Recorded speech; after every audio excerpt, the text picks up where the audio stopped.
Who would want to stand on a Texas street corner having people spit at you, throw bottles at you in 100+ degree heat? This is not logical. In another survey, House of Homeless, that's one of the organizations I created in 1989, made up of homeless, formerly homeless people, and people who want to end homelessness in our lifetime. We went ahead and interviewed 526 people.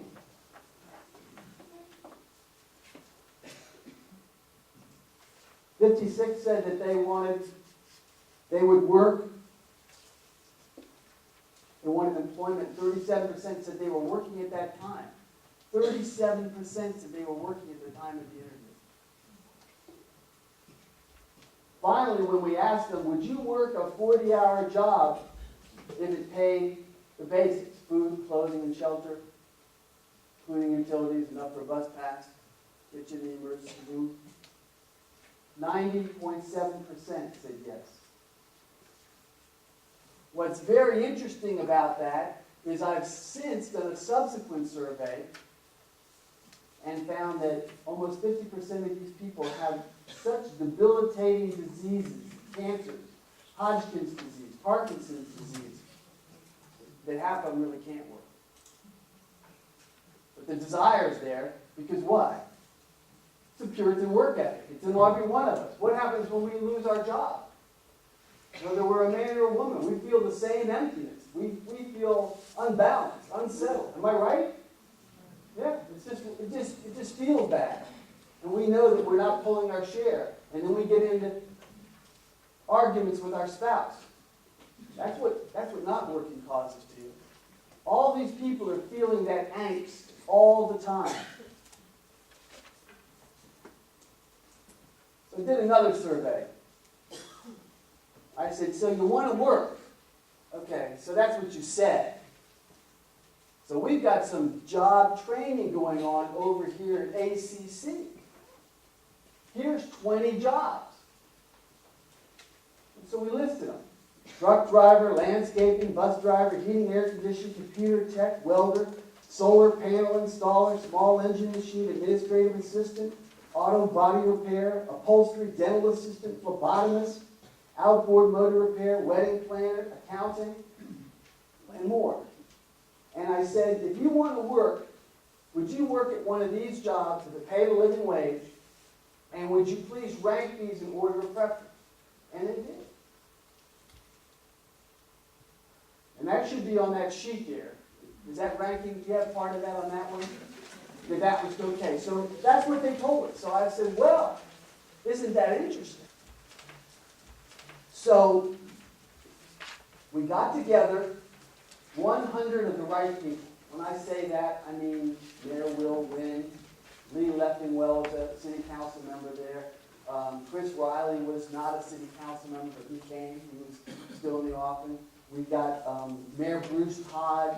I got County Commissioner Judge Sam Disco, all to come to this forum. And there's a list, I don't know if you have that list, but it goes on and on and on of who's who. And everybody came. And this is what we talked about, this issue, just as I just laid it out.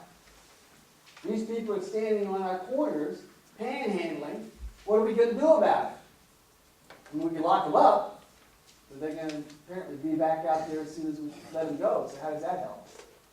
Or they say they want to work. What about that? And so we started to talk about that at this forum. We invited all sorts of people. Down from Corpus Christi, I had this gal named Beth Gage. And she had done something very interesting down there. They had gotten some money, and they had an intern program where students go with businesses, and they were going to intern with them. But she said, we got this money, let's pay it to the interns, let's see what happens. And so they did. They paid these interns a living wage. And the reason she did it was so they didn't have to have this, you know how you have to do a job? When you're going to college, you're doing a job, and then you're working at this other place. How are they going to do all that?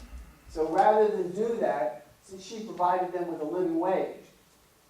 And it worked out so well, it became an economic engine generator for the businesses. And they liked it, so they funded it again, and it worked better. And they were thrilled, and they funded it a third time, which is where we are now. So that was a very positive effect of paying somebody this living wage thing that we're talking about. Another person who was there was an old nemesis of mine. Sort of feel like Moby Dick when I talk about this guy. He was Mayor Bruce Todd and I, who are good buds. But Mayor Bruce Todd had introduced the no camping ordinance. And my organization fought that for 5 years in the court and in the court of public opinion. We finally got the part about sleeping taken out of it as being unconstitutional. Everybody has to sleep. So, but I'd heard that Bruce had looked at the Johnston High School problem. Remember Johnston High School?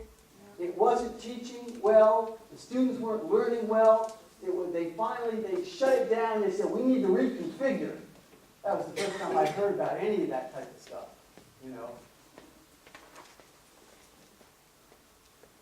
So they decided to reconfigure, and old Bruce took a look at it and he said, you know what? We need to change something. We need to change more than the name. We need to do something differently.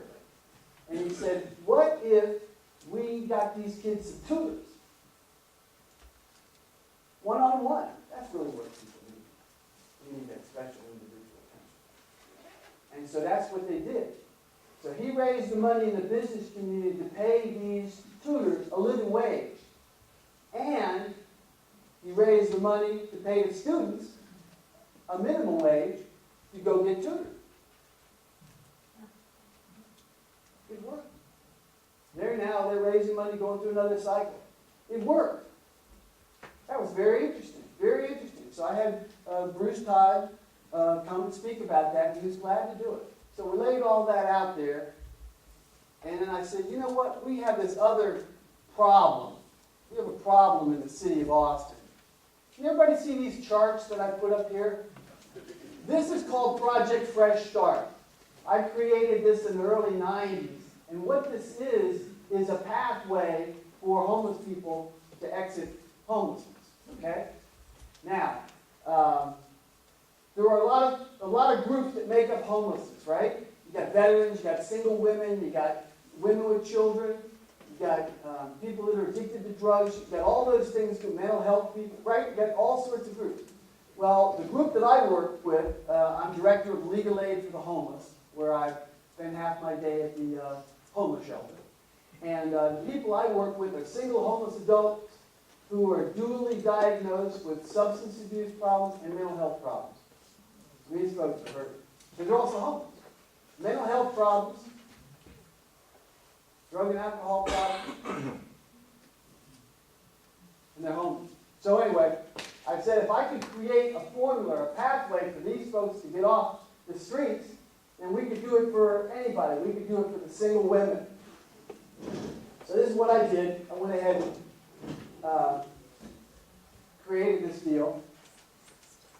See if I can do this without dropping minutes.